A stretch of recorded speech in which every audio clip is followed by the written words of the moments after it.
आज 21 अप्रैल national civil services day इस नाते से भी मनाया जाता है। इस दिन का वैसे तो प्रताप उसी दिन से शुरू हो गया था सन 1945 में, जब सरदार पटेल जी का एक प्रोबेशनर्स जो आईएएस है उनके सामने व्याख्यान हुआ था और बाद में विधिवत 2006 में इसको नेशनल सिविल सर्विसेज डे के रूप में मनाया जाने लगा और आज ये 17वां इस प्रकार का राष्ट्रीय दिवस हम यहाँ एकत्र हुए हैं। आपको सबको बहुत बहुत बधाई इस दिन की। आज हमारे बीच में हमारे वरिष्ठ प्रचारक, हमारे मार्गदर्शक, जिन्होंने पूरा जीवन किस प्रकार से मनुष्य निर्माण का काम किया जाए, राष्ट्र निर्माण में उनकी भूमिका बने, ऐसे आदरणीय कृष्ण गोपाल जी, दिल्ली की हमारी जो भी इसी वर्ष में ही कार्यभार संभाला, ऐसे हमारी मुख्यमंत्री बहन रेखा गुप्ता जी, उपस्थित श्री संतोष सनेजा जी, जिनके प्रयत्नों से मैं कहूं कि जिन जो एक प्रकार से केंद्र बिंदु में इस भूमिका को निभा रहे हैं कि ये संकल्प के जो संस्थान है न केवल दिल्ली में बल्कि सारे देश भर में और तीव्र गति से चलें। मुझे इस बात की भी खुशी है कि सबसे पहला जो संकल्प का प्रकल्प है ये भिवानी में हरियाणा से शुरू हुआ था। वो भी एक उल्लेखनीय बात, क्योंकि थोड़ा सा अभी भी प्यार हरियाणा के साथ बना हुआ है। ऐसे ही हमारे बीच में श्री अशोक अग्रवाल जी, श्री मधुसूदन अग्रवाल जी, डॉक्टर जी प्रसन्न कुमार जी के बारे में हमको सबको पता होगा कि इस संकल्प संस्थान के वो अध्यक्ष हैं और ये भी हरियाणा के आईएएस कैडर से हैं। इनका हमारा बहुत पुराना संबंध है, तो लगातार हरियाणा की सेवा ये करते रहे। उपस्थित बहुत नाम है मंच पर भी, ऐसे इस संकल्प के प्रकल्प को सहयोग करने वाले, इसको आगे बढ़ाने वाले कितने ही दानी सज्जन हैं, कितने ही शुभकामना इस संस्थान के प्रति रखने वाले सभी हमारे भाइयों बहनों, और यहाँ जरूर कुछ न कुछ प्रशिक्षु भी बैठे हैं जो इस संस्थान से अपनी ट्रेनिंग को प्राप्त कर रहे हैं।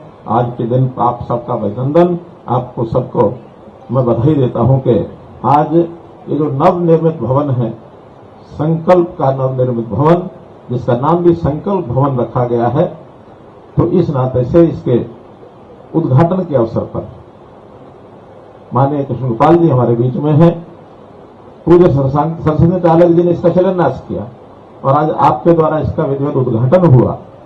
इस राष्ट्र सेवा, राष्ट्र निर्माण के कार्य में राष्ट्रीय स्वयंसेवक संघ के मार्गदर्शन के बिना शायद से आगे चलना कठिन है।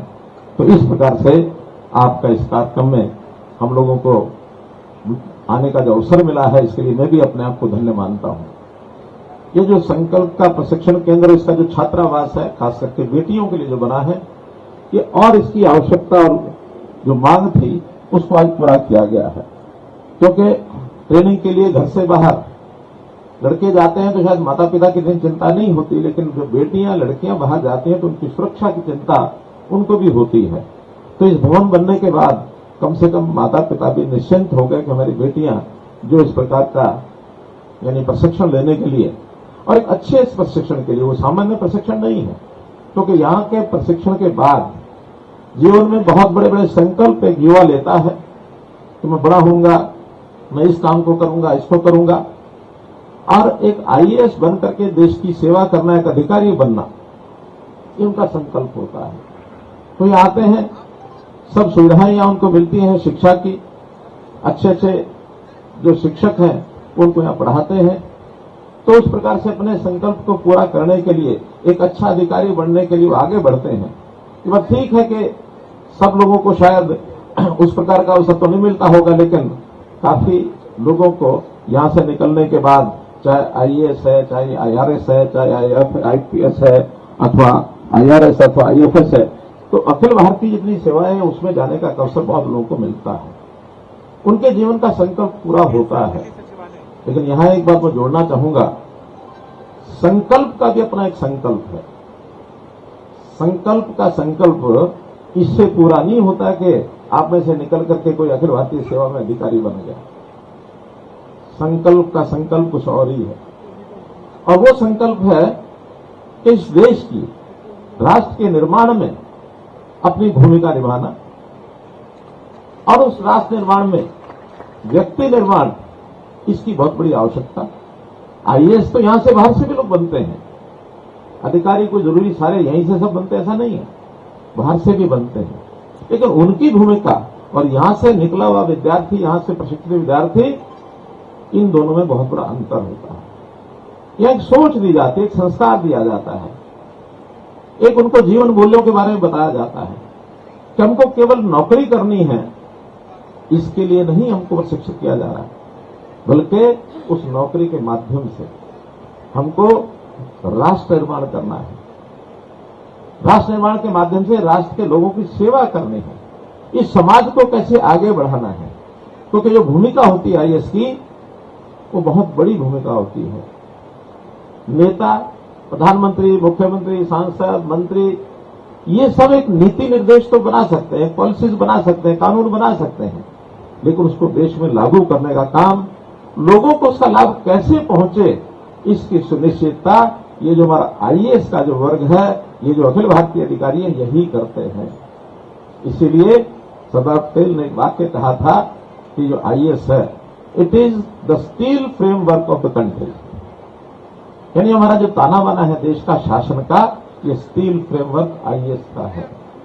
आईएएस जितना सुदृढ़ होगा, मजबूत होगा, जितना कल्पनाशील होगा, जितना सुदृढ़ संकल्प का होगा, उतनी चीजें आगे बढ़ सकती हैं। तो इसलिए हमारा सबका जो रोल, जिस प्रकार से यहां शिक्षा दी जाती है, उसके अनुरूप ही हमको आगे बढ़ना चाहिए। अधिकारी के नाते हमारे लिए पैसा गौण है, व्यक्तिगत संग्रह, हाउ टू गेट, ये हमारे लिए उतना बड़ा विषय नहीं है जितना हाउ टू कंट्रीब्यूट है। हम कंट्रीब्यूट क्या करते हैं देश के लिए, पैसा इकट्ठा करना, हाउ टू कलेक्ट, ये हमारे लिए बड़ी बात नहीं है। हाउ टू डिस्ट्रीब्यूट, ये हमारे लिए महत्वपूर्ण है। पैसा साधन बहुत है सरकार के पास, लेकिन उसका डिस्ट्रीब्यूशन ठीक से हो रहा कि नहीं हो रहा, जहां आवश्यकता है वहां जा रहा कि नहीं जा रहा, वहां लग रहा कि नहीं लग रहा। प्रतिदिन हमारे पास बहुत सी योजनाएं आती हैं, दिल्ली सरकार भी अपनी बनी है, तो दिल्ली सरकार में भी इस प्रकार की योजनाएं, बहुत योजनाएं आती हैं। तो इसलिए उन सब का ये जो आईएएस वर्ग है, बहुत अच्छी तरह अनुभव हमारे कौशल जी चीफ सेक्रेटरी रहे हैं पंजाब के, जी प्रसन्ना जी हिप्पा और बाकी हरियाणा के भी डिपार्टमेंट संभालते रहे हैं, और भी बहुत आईएएस होंगे यहाँ। अब एक थोड़ी सी चर्चा के विषय मंच पर बैठे थे, हमारे कृष्ण गोपाल जी से मैं कर रहा था, तो एक परिचय कराया गया, एक्स आईएएस जी प्रसन्ना। अब मैं एक प्रश्न छोड़ता हूं आपके सामने कि आईएएस रहता है या एक्स आईएएस हो जाता है? अब इसका जरा उत्तर खोज लें तो जरूर हमारे तक पहुंचा दें। मैं तो मानता हूं professor is always a professor, चाहे वो रिटायरमेंट के बाद अपने घर बैठा है। जनरल, कर्नल, सूबेदार, वो हमेशा वही डिग्री लेके चलता, वो कभी रिटायर नहीं होता है। तो आईएएस मेरा मानना है कि एक हमारी डिग्री है, IAS is always IAS. Retirement के बाद भी हमारी भूमिका कम नहीं होती है। अब जैसे जी प्रसन्ना अपना काम कर ही रहे हैं, वो इसीलिए कर रहे हैं कि वो एक आईएएस की डिग्री प्राप्त है, नए आईएएस कैसे बनाए जाए, कौशल जी भी वो काम कर ही रहे हैं। तो इस नाते से आप फिर भी सोच करके बताइए, ताकि आप ही से जुड़ा हुआ विषय, एक आईएएस अकादमी के साथ जुड़ा हुआ विषय है, कि आज का जो आईएएस की तैयारी करके बनने वाला है, उसकी भूमिका में वो कभी एक्स आईएएस होगा या लगातार आईएएस रहेगा, विषय आप तक छोड़ दिया मैंने। मित्रों, ये जो विद्यार्थी हैं जो यहाँ पढ़ेंगे, चाहे बेटियां हैं चाहे बेटे हैं, इनको भी लबासना में वैसे बहुत कुछ सिखाया जाता है। लबासना लाल बहादुर शास्त्री नेशनल अकादमी में जब यहां से शिक्षा लेकर के सिलेक्शन के बाद वहां जाएंगे, तो उसका नाम है लाल बहादुर शास्त्री के नाम से भवन है। हम लाल बहादुर शास्त्री के जीवन का ही जरा थोड़ा सा विचार कर लें कि किस प्रकार का उनका जीवन था। एक प्रसंग सुनाता हूं। आजादी आंदोलन में बहुत से ऐसे लोग जेल में चले गए, वो भी जेल में गए, तो पीछे उनके परिवारों की देखभाल करने के लिए बहुत से दानी सज्जन उनको कुछ न कुछ पैसा देते थे कि इनका घर का खर्च चल सके। उनके परिवार को भी एक सज्जन 50 रुपए महीना देते थे। उनकी पत्नी एक बार मिलने के लिए गई जेल में। शास्त्री जी पूछा, घर परिवार ठीक चल रहा है, कोई व्यवस्था में दिक्कत तो नहीं आ रही? तो लेकिन नहीं, वो जो सज्जन है हम मेरे घर में 50 रुपए भेजते हैं और हमारा काम उसमें से 40 रुपए में चल जाता, 10 रुपया बचा के मैं रख लेती हूं। उन्होंने कहा, शायद जैसे एक पति पत्नी का वार्तालाप होता हुआ, कुछ नहीं बोले, वो चली गई।